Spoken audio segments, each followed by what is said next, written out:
This is Coup 5.0, Lou. I mean, there was no reason to think that the Democratic operatives who spent hundreds of millions of dollars creating the Russia hoax, the Steele dossier, taking us through a special counsel operation for 2 years, trying an impeachment hoax, the apocalypse hoax, the obstruction hoax, wouldn't go so far as to create every means of voter fraud they could come up with to steal this election. That's exactly what happens. The president must fight back now in every way, shape, or form.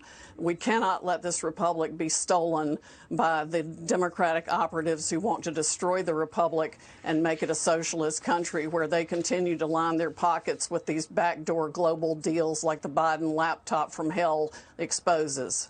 Imagine, Rachel, that you had one of the Democratic nominees for 2020 on your show. Mm-hmm.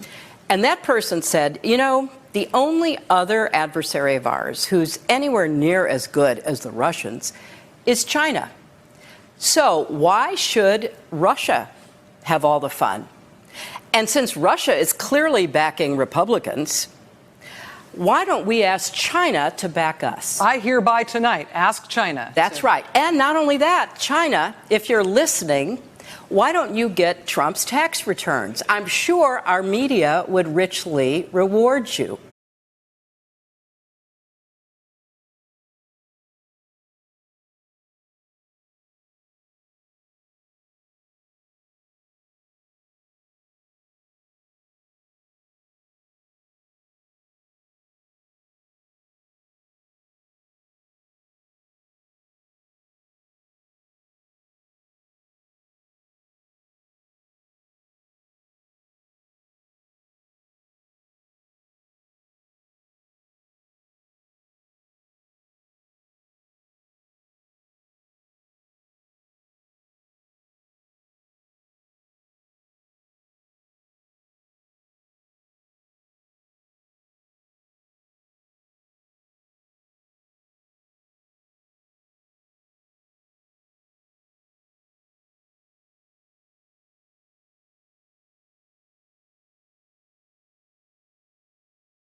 We have put together, I think, the most extensive and inclusive voter fraud organization in the history of American politics. We talked about the Dominion software. I know that there were voting irregularities. Tell me about that. That's to put it mildly. The computer glitches could not and should not have happened at all. That is where the fraud took place, where they were flipping votes in the computer system or adding votes that did not exist. We need an audit of all of the computer systems that played any role in this fraud whatsoever. And, you know, Joe Biden had it right. He said that he had the biggest voter fraud organization ever, and he didn't need people's votes now. He would need people later. They had this all planned, Maria. They had the algorithms. They had the paper ballots waiting to be inserted if and when needed. And notably, President Trump's vote in the blue states went up enormously. That's when they had to stop the vote count and go in and replace votes for Biden and take away Trump votes.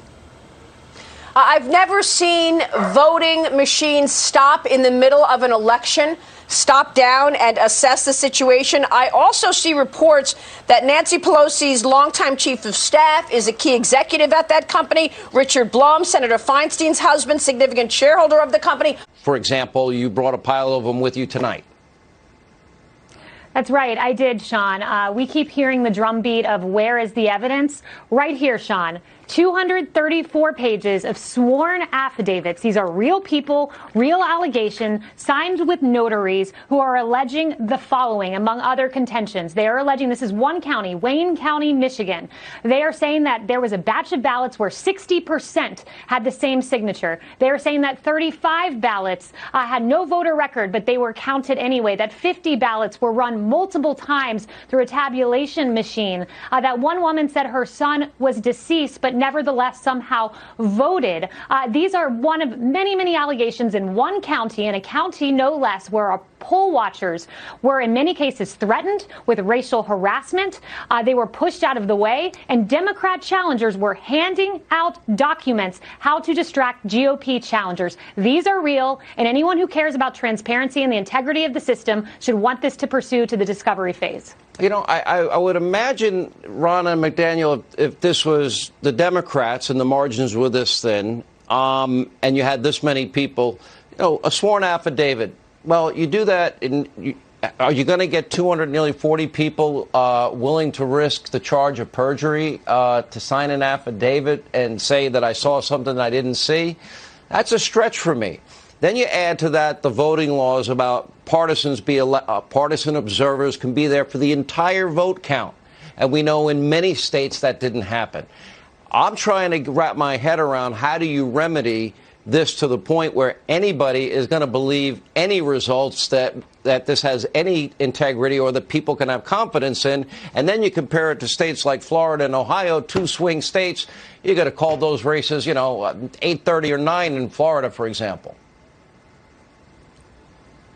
Yeah, I mean, this is where you saw Politico put out a poll that 70% of Republicans don't have faith in the results of this election right now.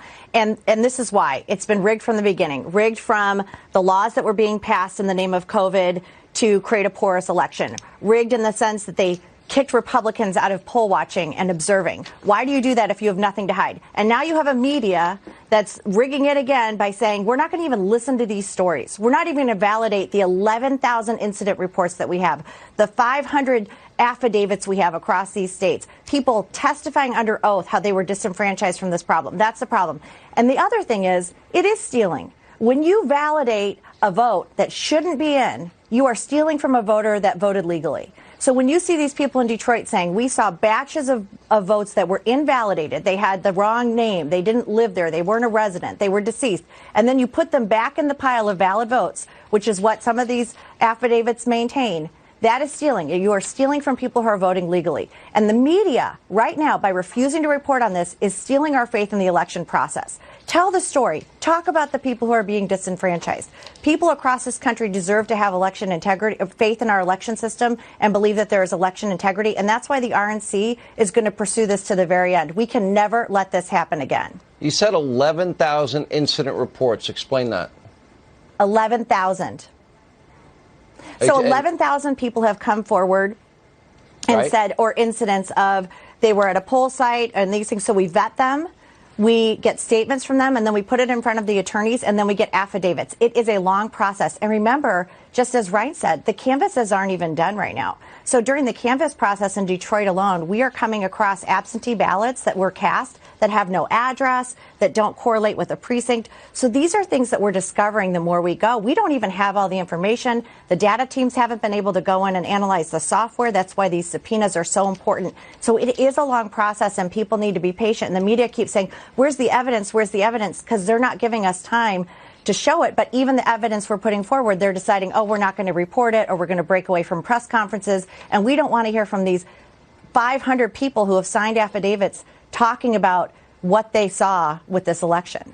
Isn't it a lot of it, Kayleigh, when you get down to it, if all of a sudden we've never done this before, where you're going to have people that didn't even solicit a ballot, they're being mailed ballots, okay, are we checking the rolls? I understand, for example, in the state of Georgia, that there's a case building there where, for example, there had been a lawsuit, Georgia Democratic Party, the Democratic National Senatorial Committee and Congressional Committee, and they came to an agreement, and the agreement would allow, they have one database that every day of voters' signatures checked by. But then they had in Georgia, you requested an absentee ballot, that as long as the application signature matched the signature of the person that voted, that would be okay, when the whole purpose would be what's the one on file, isn't it?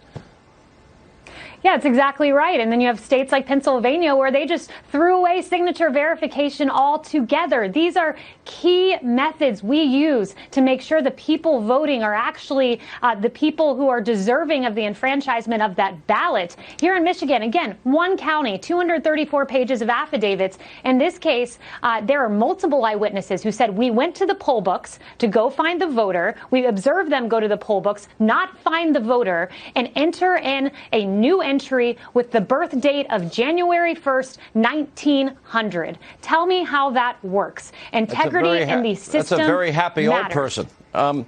Look, I think that is a very happy old person.